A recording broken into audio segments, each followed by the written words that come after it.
Today I decided to visit Coniston. First of all, I should go for a brief walk through the village and then make my way down to the lake. It is a typical Lake District village. It has some interesting walks. Nearby is what's called the Old Man of Coniston, which is quite a tall and difficult to climb fell. Coniston Water, or Coniston Lake, is well known as the place in the 1960s where Donald Campbell attempted to break the world speedboat records. Sadly, in 1967, he was killed in his attempt. The Ruskin Museum partly remembers him. Behind the museum, I found a model Lake District village. Isn't this delightful? This is much better than Lego bricks any day.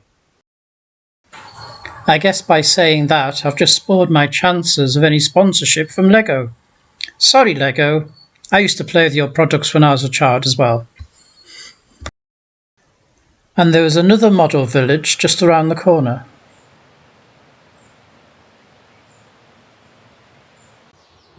It's a short walk down from the village to the lake. So here we are at Coniston Water. The water is remarkably still and crystal clear, absolutely ideal for calming one's mind. There you can see the Bluebird Cafe. Bluebird was the name of the speedboat that Donald Campbell unfortunately had his accident in.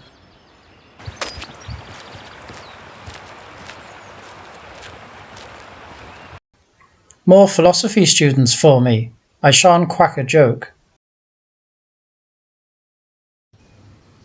Boating on the lake is a very popular activity. Now I shall find a suitable spot to start my discussion of the 6 steps to calmness. So, 6 steps to calmness. Step 1, understand the nature of the mind.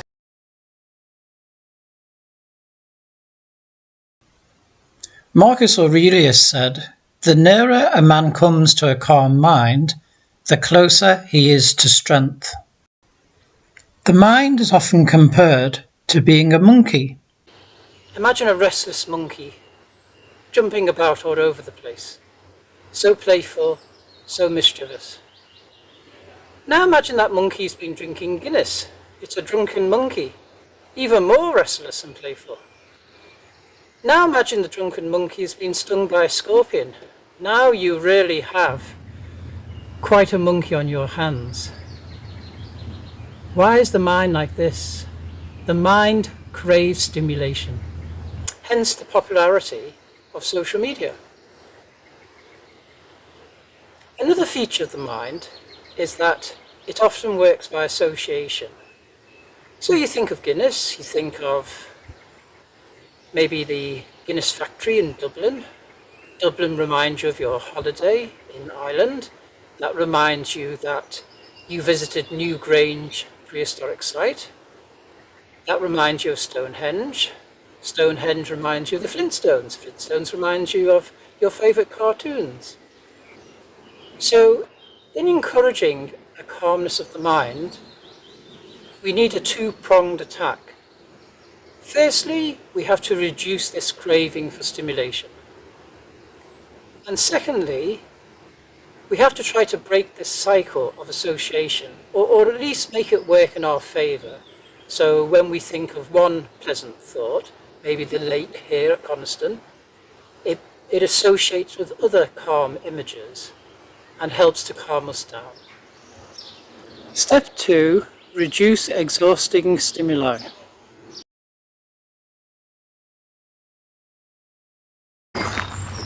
We have so many things to do each day, and it's very easy to multitask. And yet, when we're multitasking, we're overloading our minds. I know sometimes people want to multitask because if they concentrate on one task, it's a bit boring. So they like the variety of multitasking. However, it's very, very inefficient. We can't pay proper attention and give an individual task the energy it deserves. By paying attention to a single task at a time, it helps our minds to avoid this monkey-like jumping about. Now, in order to facilitate this calming of the mind, a good practice is mindfulness. There are many videos you'll see and resources you'll see on the internet about the importance of mindfulness. It doesn't have to be complicated. It literally means being attentive in the present. So you can practice this at any time. Let's say, for example, next time you have your breakfast, just really focus on eating your breakfast. Smell the food, really taste those flavors. How does the food look? So no glancing at your mobile phone, no reading the newspaper or having the television on at the same time. Just focus on the act of eating. Step 3, avoid triggers.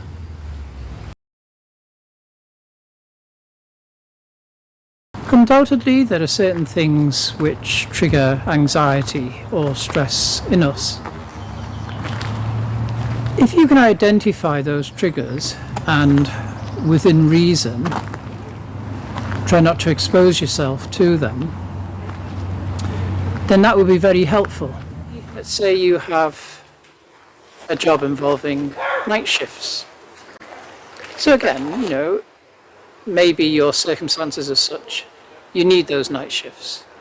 You need to earn that extra money, and that's fine.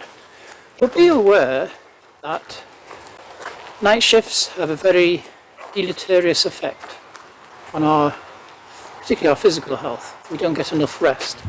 Sometimes it's something we eat or drink that overstimulates us and brings on anxious or stressful moods. For instance, a lot of people love their coffee. I love my morning coffee as well. But just as an experiment, try going without coffee for 5 days. Now, after 1 or 2 days, you might think, oh, this is dreadful, I feel so tired, I feel so lethargic.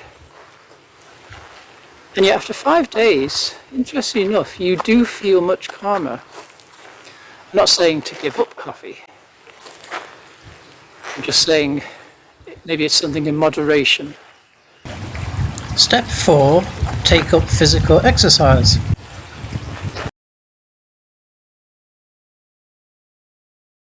Now, people who follow this channel will know that I highly recommend going for walks in the countryside. If you are in the fortunate position of being able to do so, then it's very conducive to inculcating a calmness of the mind in you.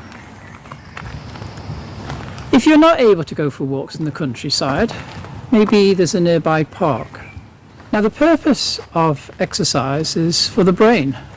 Often when you talk about exercising the brain, people think of intellectual exercises, such as doing crosswords or playing a game of chess.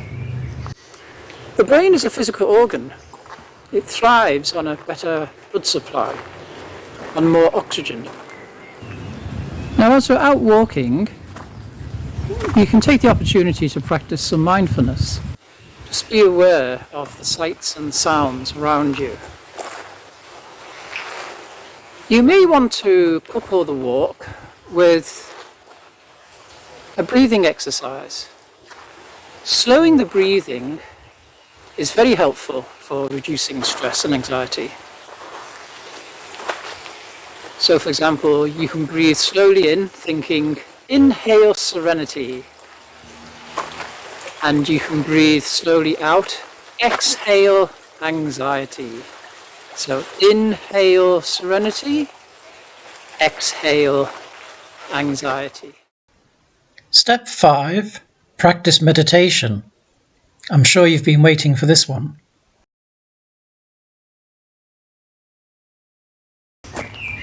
Practicing meditation is very helpful in encouraging a calmness of mind. You should aim to practice for maybe 15-20 minutes a day and give it 8 weeks. I think you will find noticeable benefits after 8 weeks. How to meditate.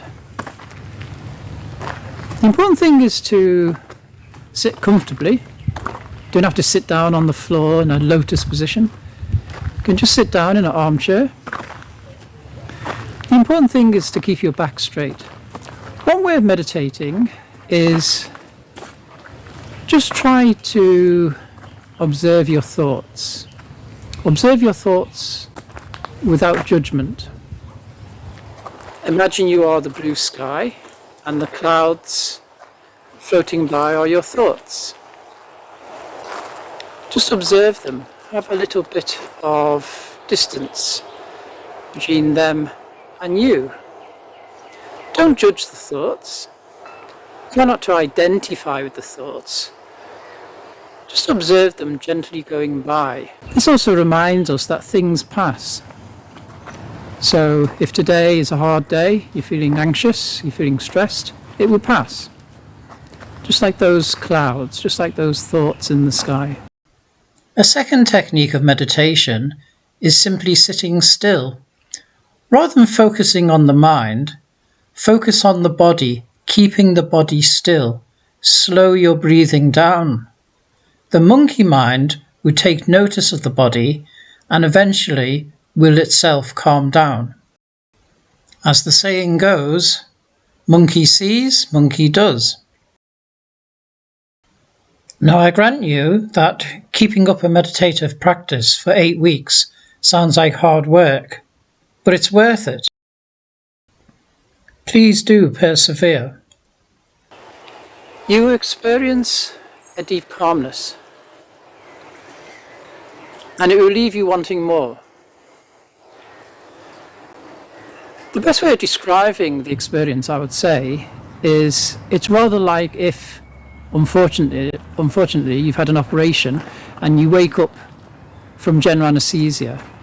Depending upon the drugs the doctors are giving you, you often wake up feeling profoundly rested. Perhaps somewhat paradoxically, you can't force this sense of calmness to come to you. And so, although it may only be fleeting, You'll think, this makes it worthwhile. I want to keep up this practice. Now I appreciate that 8 weeks is quite a commitment, but it's very worthwhile for you. the sixth and final step is to reconfigure the mind.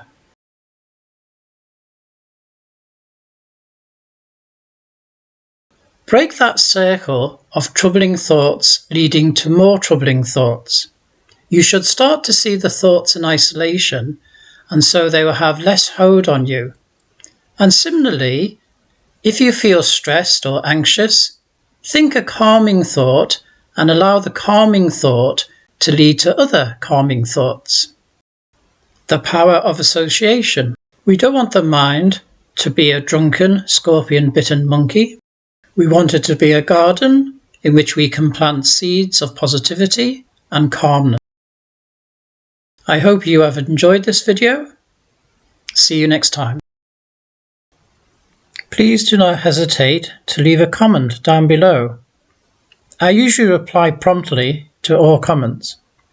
And please subscribe, it costs nothing.